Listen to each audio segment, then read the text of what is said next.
అప్పులు పాలు కావాల్సిన పని లేదు.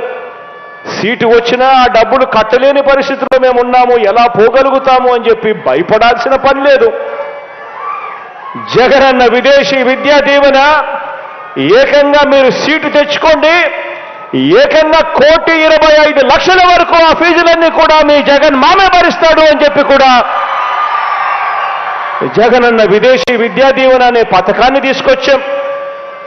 దీనివల్ల ఇప్పటికే 400 మంది పిల్లలు ఈరోజు జగనన్న విదేశీ విద్యా దీవెన ద్వారా ప్రపంచంలోనే ఉన్న ప్రఖ్యాత కాలేజీలలో ఈరోజు చదవగలుగుతా ఉన్నారు, చదువులు చదువుతూ ఉన్నారు. వాళ్ళ బ్రతుకులు మార్చుకోవడమే కాదు, రాష్ట్రం రూపురేఖలు కూడా మార్చే లీడర్షిప్ పొజిషన్లోకి వాళ్ళందరూ కూడా రాబోయే రోజుల్లో వస్తారు. వాళ్ళందరూ కూడా అటువంటి ప్రఖ్యాత యూనివర్సిటీస్ నుంచి బయటికి వచ్చినప్పుడు వాళ్ళందరికీ కూడా పెద్ద పెద్ద ఉద్యోగాలు, పెద్ద పెద్ద సంస్థల్లో వాళ్ళు వచ్చి మన పిల్లలను కూడా చెయ్యి పట్టుకొని పైకి తీసుకొని పోయే కార్యక్రమం జరుగుతుంది.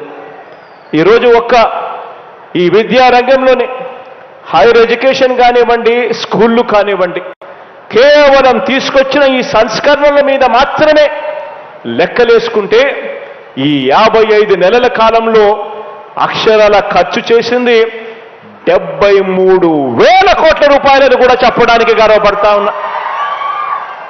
ఎడ్యుకేషన్ అనే ఒకే ఒక్క సెక్టర్ మీద, స్కూల్స్ కానీ హైయర్ ఎడ్యుకేషన్ కానీ, కేవలం ఈ సంస్కరణల మీద మాత్రమే మన పిల్లలు చదవాలి, గొప్పగా ఎదగాలి అని తాపత్రయంతో బహుశా ఎప్పుడు గతంలో జరగని విధంగా ఖర్చు చేసింది ఏకంగా 73,000 కోట్ల రూపాయలని చెప్పడానికి గర్వపడతా ఉన్నా.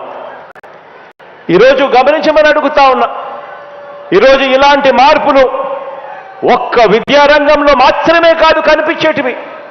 ఈరోజు ఇలాంటి గొప్ప మార్పులు ఈరోజు ఒక్క విద్యారంగంలోనే కాదు, వైద్య రంగంలో చూసినా కనిపిస్తుంది, వ్యవసాయ రంగంలో చూసినా కనిపిస్తాయి, మహిళా సాధికారత విషయంలో కూడా కనిపిస్తాయి, సామాజిక న్యాయం విషయంలో కూడా కనిపిస్తాయి, పరిపాలన సంస్కరణ విషయంలో కూడా ప్రతి రంగంలోనూ కూడా ఇలాంటి మార్పులు ఈ 55 నెలలుగా ప్రతి అడుగు వేస్తూ మార్పులు చేస్తూ ప్రయాణం సాగుతా ఉంది అని చెప్పడానికి గర్వపడతా ఉన్నా. ఈ సందర్భంగా ఈ మార్పుల్లో ఆలోచన చేయమని అడుగుతా ఉన్నా. ఇలాంటి మార్పుల్లో ఏ ఒక్కటి చేయటానికి కూడా ఏనాడు కూడా గతంలో ఎప్పుడు ఎవరు ఆలోచన చేయలేదు. ఆలోచన చేయమని అడుగుతా ఉన్నా. నాకన్నా ముందు గత ప్రభుత్వాన్ని చూశారు.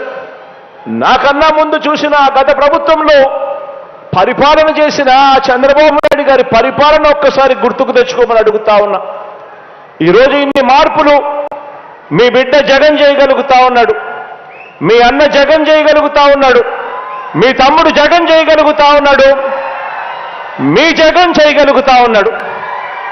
మరి ఇలాంటి మార్పులు ఏనాడు కూడా గతంలో ఎందుకు జరగలేదు అని ఆలోచన చేయమని అడుగుతా ఉన్నా.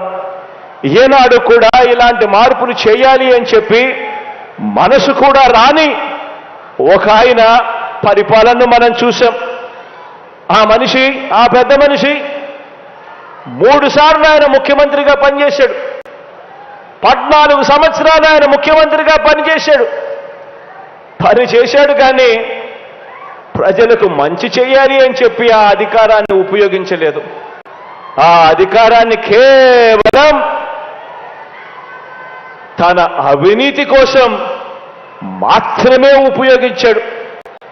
ఆ అధికారం ద్వారా వచ్చిన అవినీతితో వాటాదారులైన దుష్ట చతుష్టయానికి బిస్కెట్లు వేసినట్టుగా వాళ్లకు పంచాడు.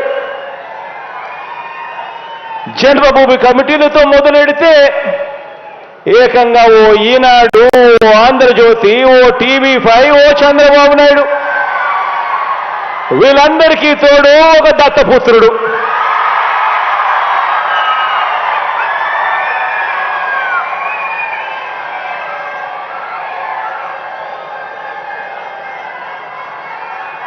వీరందరూ కూడా అధికారంతో ఏం చేశారు అని అంటే ప్రజలకు మంచి చేసిన చరిత్ర లేదు, ప్రజలు గుర్తుపెట్టుకునే విధంగా పరిపాలన చేసిన చరిత్ర లేదు. ఆ అధికారంతో కేవలం దోచుకోవడం, దోచుకున్నది పంచుకోవడం మాత్రమే జరిగాయి అని చెప్పి ఆలోచన చేయమని కోరుతా ఉన్నాను మీ అందరితో కూడా. మీ బిడ్డ ప్రభుత్వంలో ఈ 55 నెలలకు మీ బిడ్డ ఎలా చేయగలిగాడు, ఎందుకు ఆ 5 సంవత్సరాలలో గత ప్రభుత్వంలో ఎందుకు చెయ్యలేకపోయారు వాళ్ళు అని ఆలోచన చేయమని మిమ్మల్ని అందరినీ కూడా కోరుతా ఉన్నా. ఈరోజు వాళ్ళు చేసిన పరిపాలన వల్ల వాళ్ళు ప్రజల మనసుల్లో లేరు, వారికి విలువలు లేవు, వారికి విశ్వసనీయత అంతకన్నా కూడా లేదు. వాళ్ళ దృష్టిలో అధికారం అన్నది కేవలం ప్రజలకు మంచి చేయడం కోసం కాదు, వాళ్ళు బాగుపడడం కోసం మాత్రమే అధికారం. ఈరోజు అడుగుతా ఉన్నా నేను మీ అందరినీ కూడా ఆలోచనలు చేసి వాళ్ళందరినీ కూడా అడగమని చెప్పి కూడా మీ అందరితో కూడా కోరుతా ఉన్నా. అధికారం కోసం ప్రజలకు అబద్ధాలు చెబుతూ, మోసాలు చేస్తూ, వెన్నుపోట్లు పొడిచే వీరి రాజకీయం ఎలా ఉందో 4 మాటల్లో మీ అందరికీ కూడా చెబుతాను. ఈ దుష్ట చతుష్టయానికి సంబంధించిన ఈ గ్యాంగ్లో, ఈ ముఠాలో ముందుగా ఇదే భీమవరం ప్రజలు తిరస్కరించిన దత్తపుత్రుడితో మొదలెడతాను.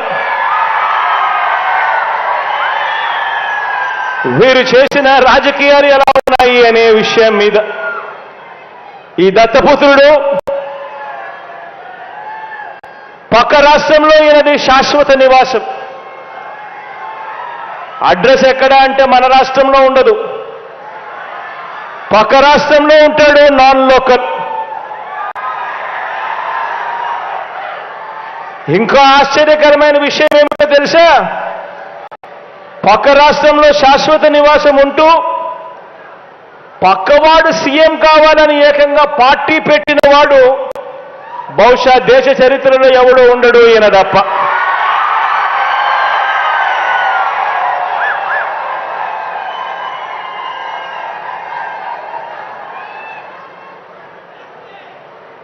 ఈ మనిషి బాబు